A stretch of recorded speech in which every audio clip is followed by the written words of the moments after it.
All right, we'll continue our series on knowledge that the FAA wishes you to have in order to obtain your small unmanned aircraft rating license.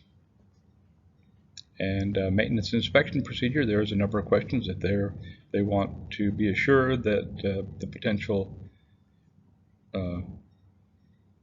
pilot will understand their responsibility as far as it's concerned. We've talked about advisory circulars before. They are expansions on the regulations. These ACs, there's a number of them. This one particular, obviously, it's 107-2, so it has to do with unmanned aircraft. But ACs generally give additional expanded insights into the FAA's interpretation of these rules and regulations. So in this slide, Advisor Circular 107-2, paragraph 5.18, careless and reckless operation, you see that it basically repeats what the regulation says, is with manned aircraft, remote PICs are prohibited from engaging in a careless or reckless operation. We also note that because, this is right from the AC, by the way, we also note that because the UAS has additional operating considerations that are not present in manned aircraft operations, there may be additional activities that would be careless or reckless if conducted during a UAS flight. For example, so here they've given it an expansion to help you understand the rule. For example, failure to consider weather conditions near structures, trees, or rolling terrain, or when operating in densely populated areas could be determined as careless and reckless operation. So you see what they're doing here? They're interpreting the regulation in a very practical way to help us to understand. So the whole advisor circular includes a bunch of these particular insights into the regulations and how they might interpret the regulations, and they're suggesting that we would interpret it that way as well.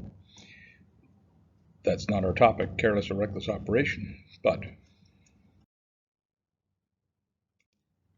we see this in Chapter 7, specifically about maintenance and inspection procedures. So Advisor Circular 107-2 in Chapter 7 starts going down through the list of things that they suggest. It's a pretty extensive chapter.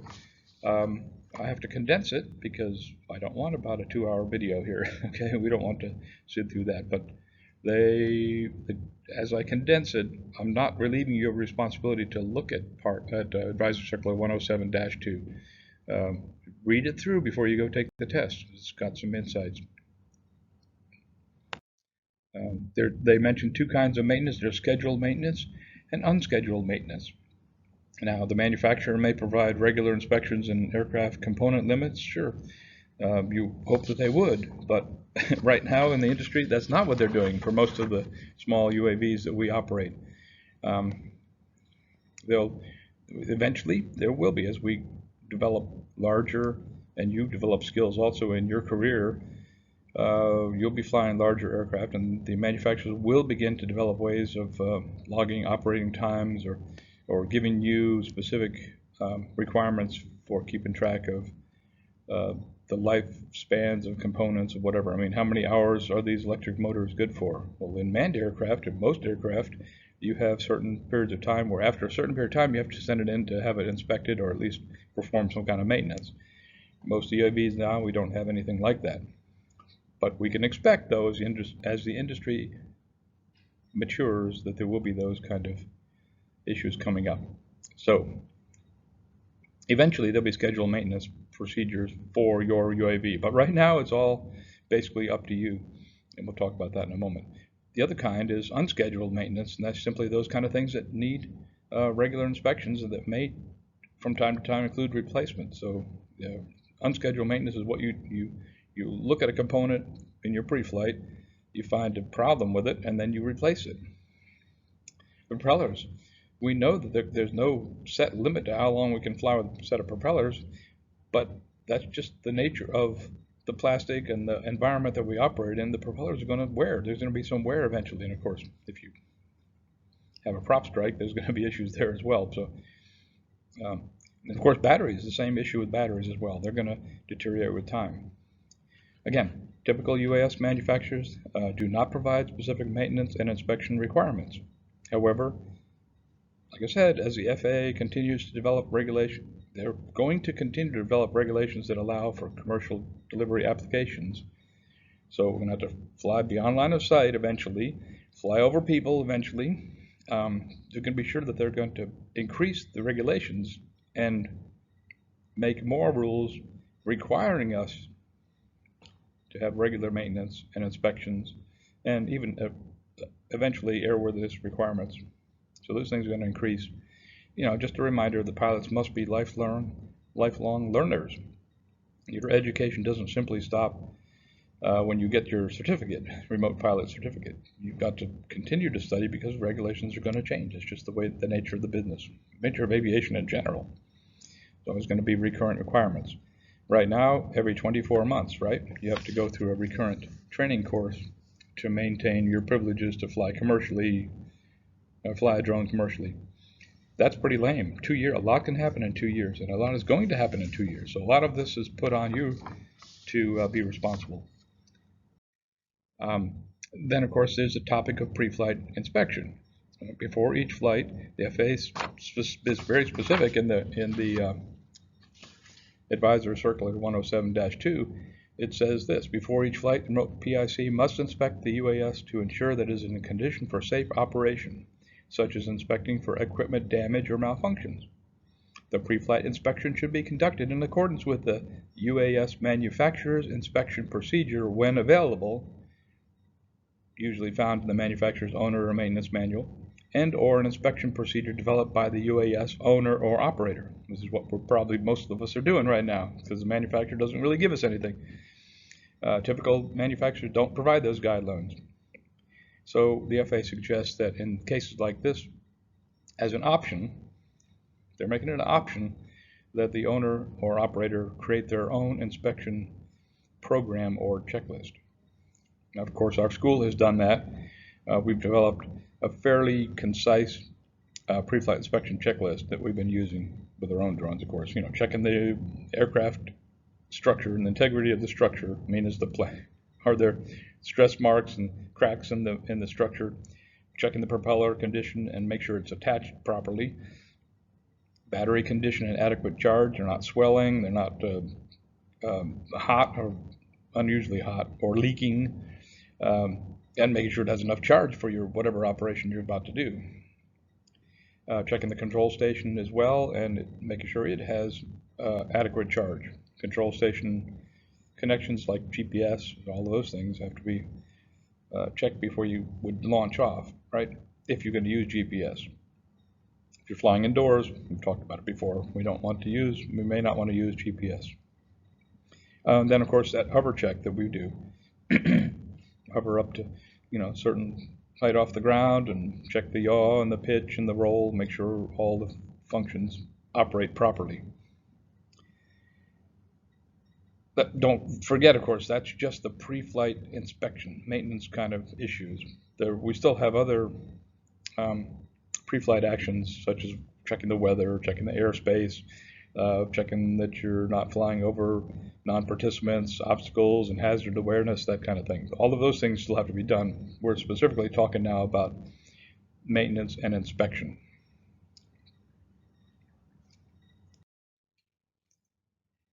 The FAA also encourages record keeping. They have a section on the benefits of record keeping, and I'm just going to read that. It's an extensive section. I'm just going to read part of it. UAS owners and operators may find record keeping to be beneficial. This could be done by documenting any repair, modification, overhaul, or replacement in a system component resulting from normal flight operations, and recording the time in service for that component at the time of maintenance procedure. Here's why. They say record keeping will assist in developing a long-term maintenance schedule for replacing UAS components. Right? And that totally makes sense. We want to keep track of how long a motor, how many hours do these motors last, or for a typical motor. That way we can start to plan ahead about the fact that we're going to have to buy another replacement motor eventually. Or how long do the batteries last, how many charges. Now, DJI has done us a favor because you can go into the settings. These are smart batteries, and the smart batteries anyway, you can check, and it'll tell you how many cycles it's gone through and how many times it's been recharged, and that's going to be helpful in the long run. But we should be keeping those records as well, according to the FAA, and I agree. So now we're going to do some test questions. Just do a brief explanation of each one, and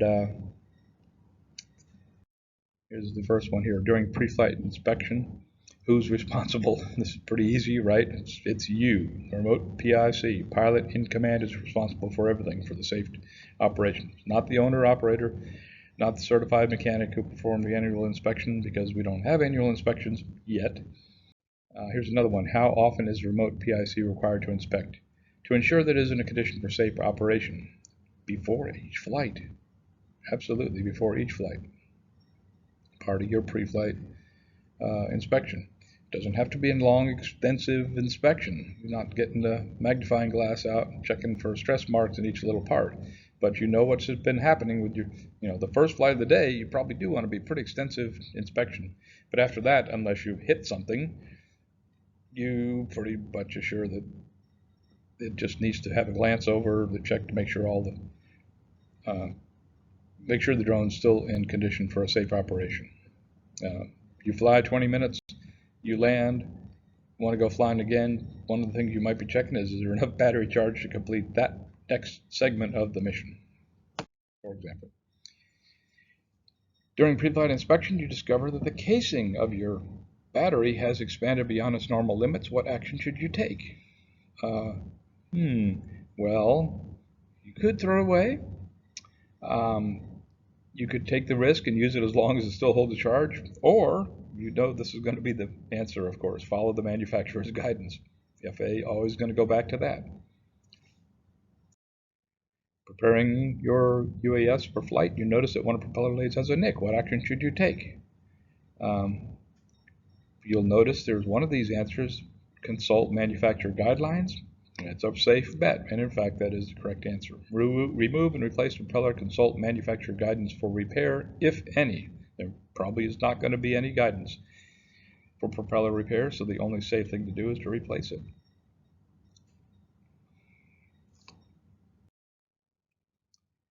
Another one, in which of the following scenario is a remote PIC not required to perform a pre-flight inspection?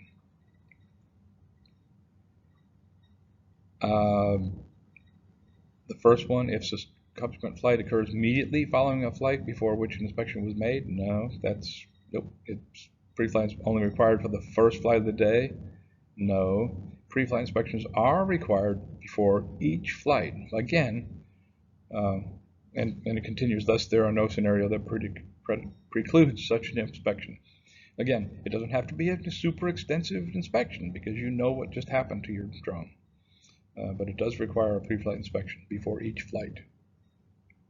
Even if it's a land, replace battery, take off again. The whole unit's been shut down, it's restarting, so you don't know for sure that it's connected, and you're not really sure that you can control all three axes, yaw, pitch, and, so you've got to,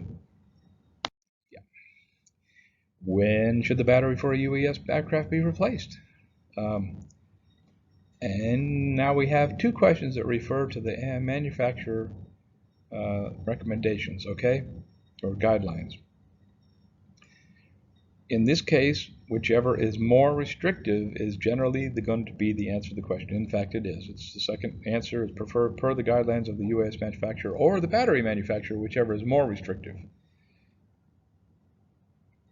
The third is wrong because whichever is least restrictive, that's almost never the answer for the FAA. And giving a particular time, not 10 times in the preceding 30 days, that can't be right because it all depends on what kind of, many different variations are going to occur for battery usage. Damaged lithium batteries can cause, obviously, in-flight fire. You recall again, we covered this extensively in the concepts course, but both lithium and lithium-ion batteries are highly flammable and capable of self-ignition when there's a short or it's overcharged or heated to extreme temperatures or mishandled or otherwise defective in some manner. So definitely in-flight fire. Punctures or after a crash, definitely need to be careful with that. What action should the operator of a UAS take if the manufacturer does not provide information about scheduled maintenance? I'll read what the Advisor Circular 107-2 says about this question. It says, follow all manufacturers' maintenance recommendations to achieve the longest and safest service life of the UAS. If the UAS or component manufacturer does not provide scheduled maintenance instructions, it is recommended that you establish your own scheduled maintenance protocol. So, looks like B, the second one, would be the correct answer for this one. Why in the world you would contact the FAA or the NTSB, I have no idea, but that's an easy one. Scheduled maintenance should be performed in accordance with, must I say the answer? Manufacturer's suggested procedure, right? But they're making it's pretty clear that that's what they're saying. Avoid missing, okay, this is a general question. To avoid missing important steps, always use the appropriate checklist. A few more here. Responsibility for ensuring that a UAS is maintained in an airworthy condition is primarily that of the remote pilot command. Again, you are responsible. In fact, the regulations states this: no person may operate a UAS unless it is in a condition for a safe operation. Prior to each flight, the remote pilot command must check the UAS to determine whether it is in a condition for safe operation. No person may continue a flight of the UAS when he or she knows that or has reason to know that the UAS is no longer in a condition for safe operation. All right, here's when preparing your UAS for flight, you notice that one of the propeller blades has a nick. What action should you take? Yeah, it's got to be remove and replace propeller. Consult manufacturer's guideline for repair, if any. I think we already had that question there, but repetition is good. All right, this is the final question for this segment. Which of the following sources of information should you consult first when determining what maintenance should be performed on a UAS or its components? I'll read AC 107-2 says the preferred source of information is the manufacturer's guidance about maintenance, schedule, and inspections. Simple as that. So it's got to be the last answer. So anyway, I've given you a hint of some of the questions that might be on the exam on the topic of maintenance and inspection. Again, I recommend that you download or at least go online and glance through Advisory Circular 107-2 completely, but especially Chapter 7, because that refers to maintenance and inspection. There's a lot more to it. But these are the kind of questions you're going to receive. So they are somewhat vague questions, and I feel confident that you'll do well as far as these questions are concerned. So thank you for your attention, and keep studying. Bye.